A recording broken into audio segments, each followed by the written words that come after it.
got the sign, we've got the path, we've got the way. The only question is, are we willing to go that way?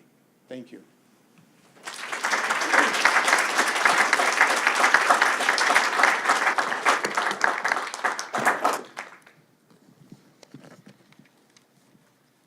Let you folks share this. Oh, the mic. Is this mic working? Good. I want to pose just a couple of questions to the panel, and then we'll open it to questions from the audience. And we're going to test the principle of nonviolence here by hoping to see civil disagreement. So I'm going to start with questions directed at Gary Dorrien and Lucas Morel. The ambivalence that Lucas addressed in his remarks, in some ways an earlier king or later king, or one set of principles that, could the two of you talk about whether there is an ultimate coherence between these two dimensions in King's thought? Gary's last remarks is that King gets more and more discontented, even angry, from every year after 1960. Does this fit with his confidence in the ultimate justice of the principles of the American founding, or is there really a sort of fundamental contradiction there? If two of you would exchange thoughts about that. I could not describe King as confident or certainly anything like serene in his last years. And people who were close to him, like Jesse Jackson and Andy Young and others who were with him. Read Andy Young's book, for example. He just talks about how so deeply despairing King was, that he was deeply depressed and exhausted all the time, and it just requires absolutely heroic struggle just to get himself through the next week and week after week. At the end. So his King's struggle at the end is very much, it's existential about whether he can even sustain enough hope to do what he's doing, and that's what the Poor People's Campaign is doing. It's this kind of sign that, yes, indeed, I am still in the struggle, and there's a way there is a path forward despite how terrible it is. Not just seems, but is.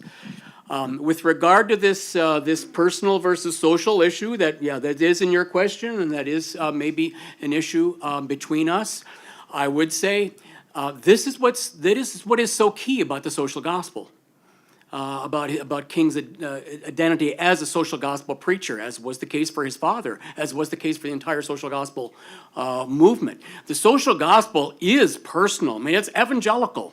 It says every human being is a problem. And there's a problem of sin that has to be confessed and overcome. And, the gospel is always about that, about the need for individual conversion, because we're all problematic and all have fallen short of the glory of God. And we need to overcome our concupiscence and will to power and just sheer selfishness and be converted to the good. The gospel is always about that. There's just no version of the gospel that isn't. King got that from the crib onward. He heard that every day of his life. So of course, that sort of message of individual conversion is part of the gospel to him. But the whole point about the social gospel is that individual conversion is not enough. What defines the social gospel as an historic movement, as the thing that I talked about that created all those protest organizations, all the like, was to say that there's such a thing as social structure. That if there's such a thing as social structure, then you could bring everybody to Jesus, and you're still going to have a white supremacist society that enforces Jim Crow, and is very, very, very bad news for all people of color in this country. And these black social gospel preachers are facing up to that they don't want to have to say, yes, we need to become involved in the struggle for social justice. They'd much rather just have the church be a haven in a heartless world, where they can take care of people's just individual private religious needs. And that is the majority position, even back then, in black churches. When I wrote The New Abolition, it's a book about the first two generations of black social gospel ministers. Every person that I wrote about in that book, with one exception, Alexander Walters, had a major issue with his own church, his own denomination. because churches don't want to hear this. We need to be involved in the struggle for social justice. Are you kidding? You know, this is the country that's out to kill us. I mean, why? How is it that we can possibly take that on? There's something heroic about that. There's just unbelievable. That won't work. That'll be self-defeating. They'll get us killed. That's what they always get. And except for Alexander Walters, every one of my new abolition figures had that struggle. That's the story of their lives, having to deal with that issue in the churches. And yet they did. The social gospel is precisely said, personal, yes, but social too, because racism isn't just individual. It's a structure of power based on privilege that presumes to define what's normal, and you got to deal with it at that level as well, not just personal. I take a slightly different tack on this, looking at it not from the social angle, but from the political one. I've been teaching this for well nigh 25 years now, and I thought I had a handle on King. And only in the last few years have I thought more deeply, especially about the latter years of King in terms of what he thought he accomplished in 63, what he thought the nation had accomplished in 64 and 65. I didn't mention those 5 black congressmen, 0 black senators blithely. I mentioned that precisely because King recognized that he could not achieve anything politically unless he convinced majority white America that what he was calling for blacks was not something special, not something extra, but something no more and no less than what whites had already been enjoying for their entire lives, let alone generations of their ancestors. And so all this time that I've been teaching King, I read, you know, the I Have a Dream speech and certainly the letter from Birmingham jail, the 2 greatest works out of his mind, in my opinion. And seeing coherence there and seeing a great devotion to the principles of the regime, the structures of the regime. But the more I think about what he wrote, beginning in 64, in fact, the Why We Can't Wait book, he began writing that in 63. And he used as the epigram for that book, you know, the great line from the I Have a Dream speech about content and content of character versus color. And the more I just think, especially after the Civil Rights Act and the Voting Rights Acts were passed, King just became too impatient about what impact these federal laws were having, court opinions were having on the lives of ordinary black Americans. He was frustrated with these laws, and he was frustrated with white people, generally speaking, the very people that he needed to pass those laws. So I'm not sure in 1967, when he publishes Where Do We Go From Here, Chaos or Community, I'm not sure that his understanding of the American principles are the understanding that Lincoln held, the understanding that Jefferson held. He's very critical of Washington, of Jefferson, and Lincoln in that 67 book. Those are criticisms that he did not mention on the steps of the Lincoln Memorial, and wisely so, I would say. And so near the end of his life, there is a certain sort of desperation that I read in that book in particular, where he starts sounding, and I forget who mentioned it, but he starts sounding a lot more like Stokely Carmichael and Charles Hamilton, who wrote Black Power and wrote about the Black Power movement, and they were frank and quite explicit about the bankruptcy of American capitalism and what they considered to be white values. They were very frank and candid and explicit about that. Lincoln's, excuse me, that's a Freudian slip, King's book, Where Do We Go From Here? He has something of an appreciation of the Black Power movement, but also a section in there where he's very critical of the Black Power movement. He defines Black Power in a particular way that is inconsistent with what we understand it to be, associating it with the Black Power, Black Panthers, et cetera.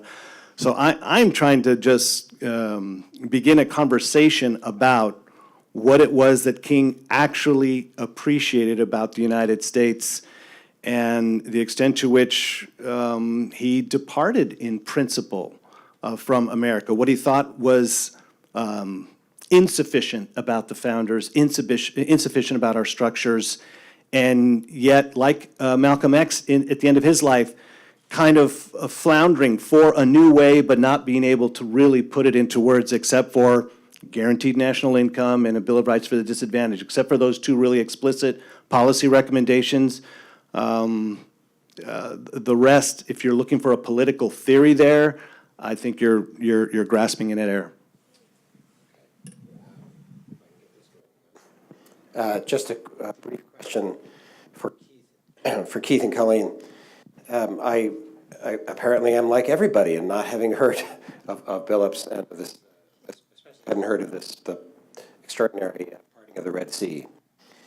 Could you talk about what do you think was happening, particularly with the white firefighters? Why? So I'll just use my after the My Lai incident in Vietnam, 1967, I want to say, the American military studies this and emphasizes the principle that an illegal order should not be followed.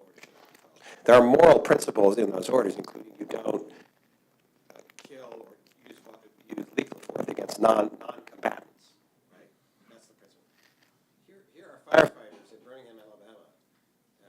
Before that, what had happened that such that they would refuse this order, thinking it's an immoral order?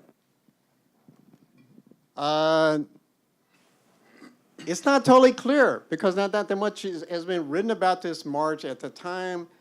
There are not that many first-person accounts of the march. The New York Times wrote a report of the march that was published the next day that quotes Billups saying, "Turn on the hoses, turn loose the dogs, turn on the hoses," and then says that nothing happened. So it's an interesting question. What actually did happen? Some of the firefighters interviewed, the Birmingham Civil Rights Institute has got oral histories. If you go read through all 300 of them, you can probably find out something. I don't know. We don't really know. I was going to say it's possible. To me, it's interesting to think about whether it was an inherently moral decision for them to not turn on the hoses, or whether it's possibly a tactical decision since they saw the movement getting a little bit more press and publicity, and those photos had become distributed. Maybe they just didn't want the bad press that would come with continuing the assault of these activists. Okay, we have some time for questions. We have a microphone set up in the center aisle here. If you would come up and address a question, please, the panel. So brief and a question, if you follow those two rules. Thank you. Okay.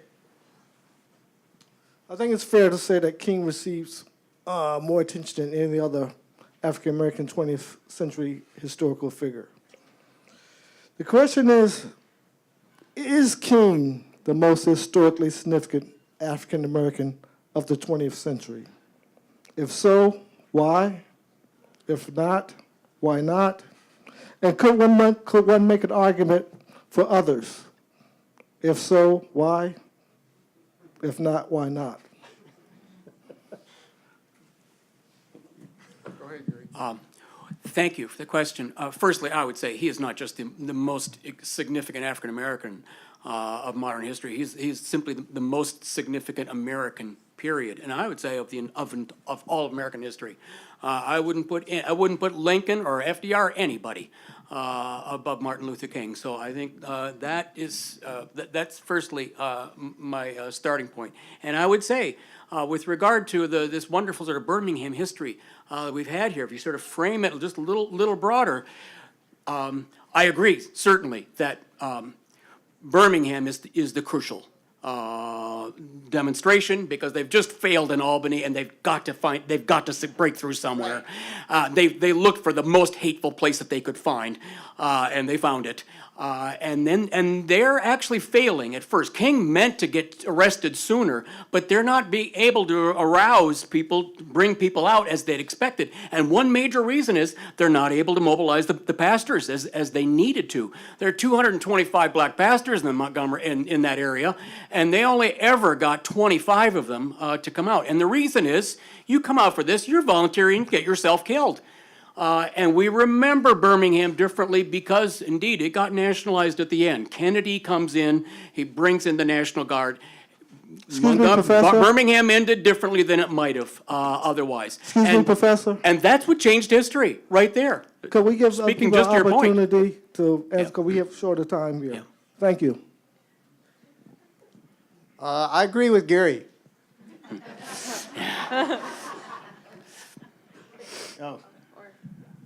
I won't touch the Lincoln and King contest because for me, Lincoln is, I mean, they shouldn't be mentioned in the same breath in terms of influence on this country. No Lincoln, no America, let's put it that way. There's a different constitution. It's called the Confederate Constitution that made the enslavement of black people an explicit goal, aim for that Southern independent nation. But for Lincoln, that could have been a reality. King doesn't even come close to that. So if I had time, I would say that on that question. I don't think there is a more significant black social or political leader in the 20th century than King. It took many people, and you guys do a way better job than I could of amassing the names of both ordinary and extraordinary people who made the modern civil rights movement the success that it was. But King was the catalyst, without question. Without King, you wouldn't have had the money raised. Without King, you wouldn't have the oratory, again, that did not just reach black Americans, but the majority of America that actually passes laws with teeth, and those are white Americans. But for King, those things would not have happened when they happened. I don't think there's any question. I don't think anybody comes close to that. Nobody comes to mind. I would agree that King is the most significant civil rights leader, but I think that it's also important to remember that he didn't act on his own, and he had many influences, and he also had many other leaders who were working alongside of him. So I think it's important when we look at the civil rights movement as a whole, and as if we look at the civil rights movement as something that is still continuing today, that we don't just stop at King and point just to King as the civil rights movement, but we name and we study other leaders as well. I disagree with you, but that's another story. We can talk about it afterwards. So you stress the importance, Dr. Dorrien, you stress the importance of Dr. King believing that social justice should also go along with economic justice. And from my point of view, economic justice will help along with social justice, because a big dog whistle that I see a lot from people on the right is that the situation that a lot of African Americans are in of poverty and being underclass is based on their culture, and that's like their way of just saying that So the question is that, like, do you think that Dr. King also realized that, like, economic justice would help lead to social justice by eliminating these stereotypes that it's all the black people's fault for their situation? Because when you bring them out of poverty, they realize that. Thank you. There is something very important there. King was frustrated that he couldn't talk as explicitly about economic justice as he wanted to. And of course, in his last 3 years, he did. He's much more forthcoming on this subject than he had been previously, and it's in his last book. I mean, the linchpin of that book is an argument for a minimum guaranteed income.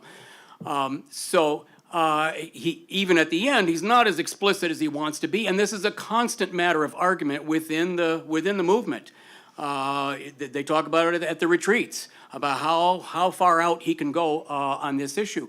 And what it cuts to especially is in the wake of the passage of the Civil Rights Act and the Voting Rights Act, and now we have people rioting in the streets in Watts, in Detroit, people rioting who felt that they simply weren't included in these fabulous things that have just happened. I mean, you know, great for middle-class people, but it didn't do anything for them. That's their feeling about it. And they told King that directly in Watts, and it got to him. I mean, it drove Andy Young crazy that King could be hurt so badly on this. When people who are, you know, more working class could say, well, you know, your movement was just for professional class people, as far as I can see. Andy, you know, would say, you know, give me a break. Think of what we've just done. But to King, that kind of criticism always really got to him. And it goes to just this point. So churches are not in the business of social justice, and arguably in our contemporary society, we find that many have left the church and now call themselves or define themselves as spiritual. So because of this very thing, I would like to ask the panel, what can we use from King's progression throughout his life, as well as our understanding of King's positions, to motivate clergy of today to begin a reformed social movement?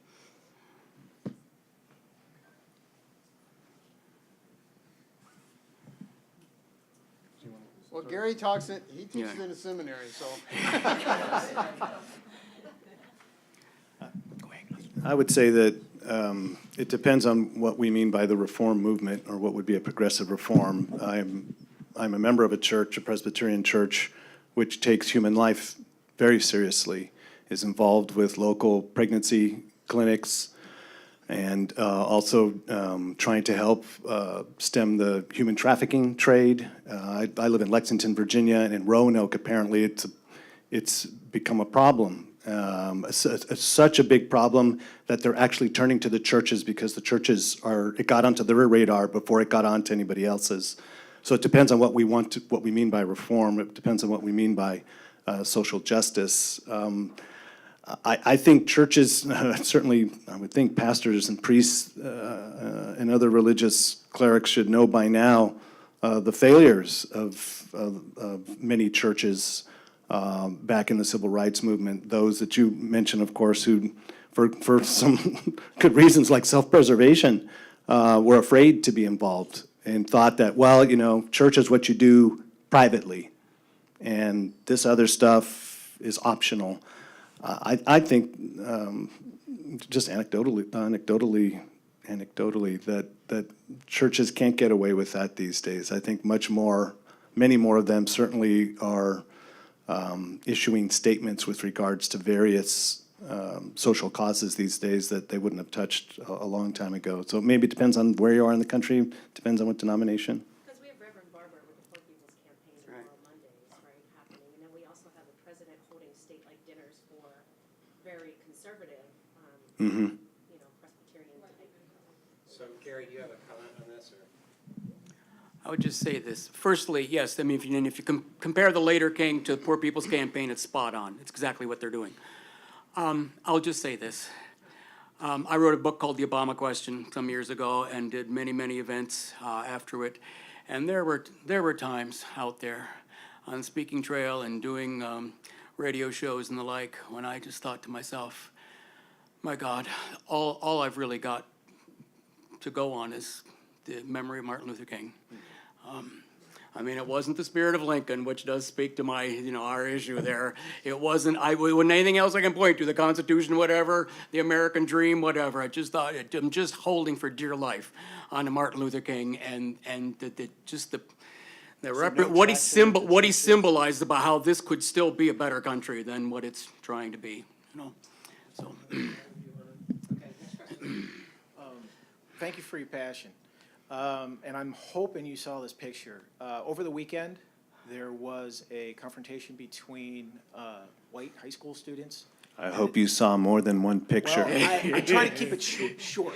And my question is, if they were your students, okay, and they're going to be in your classroom tomorrow, what would you say to them? Mm-hmm. Great, can you guys start this one? Sure. Would you like to begin? I would say you need to respect everybody. Treat everybody with respect all the time. One interesting image that I saw in response to that image was an image from when schools were first being integrated. And it said that a common response from the children was, how could standing be offensive? And the image showed a group of white students standing surrounding one black student who had just been integrated into the school.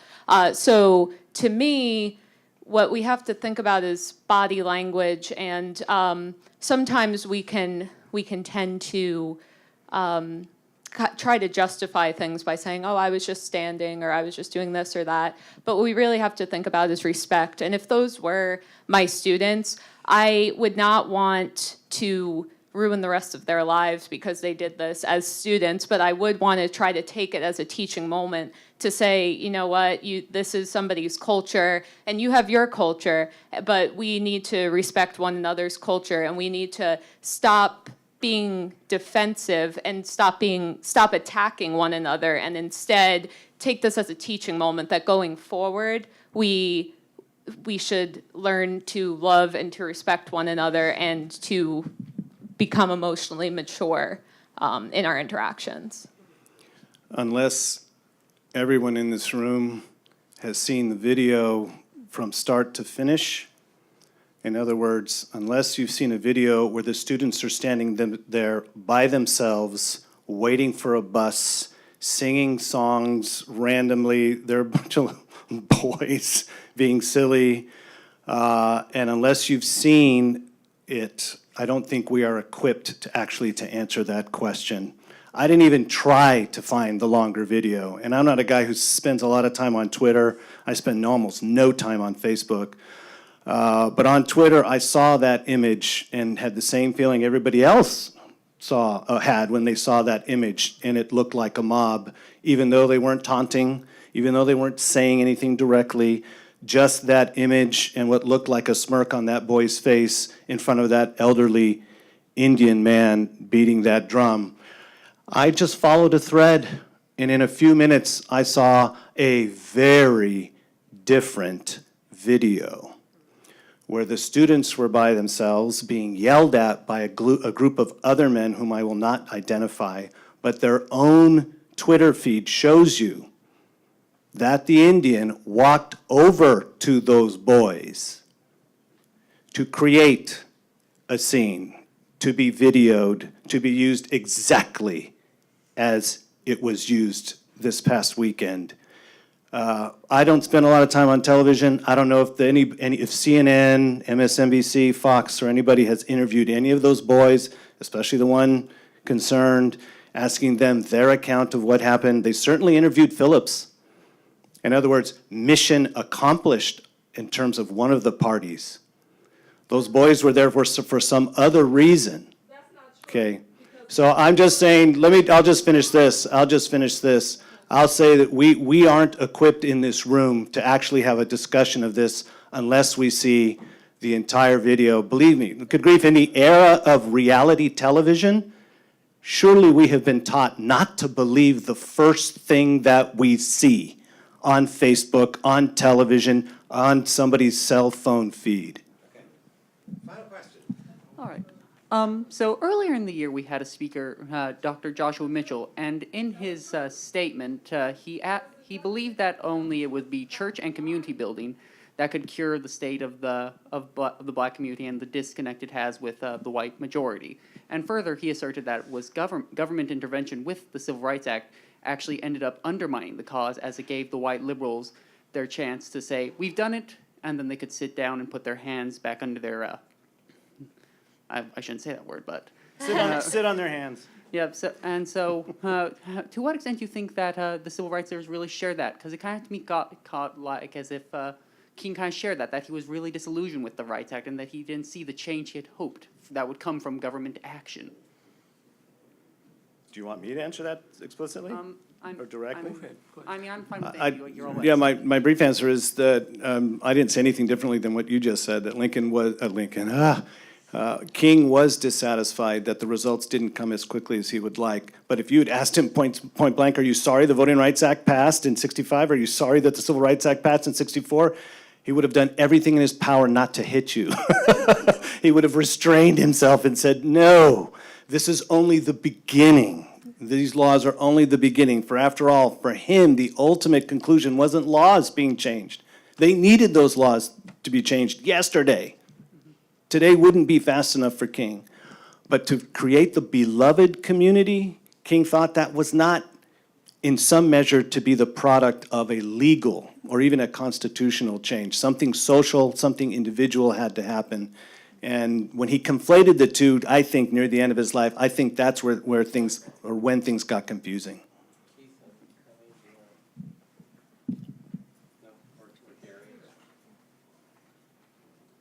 Okay.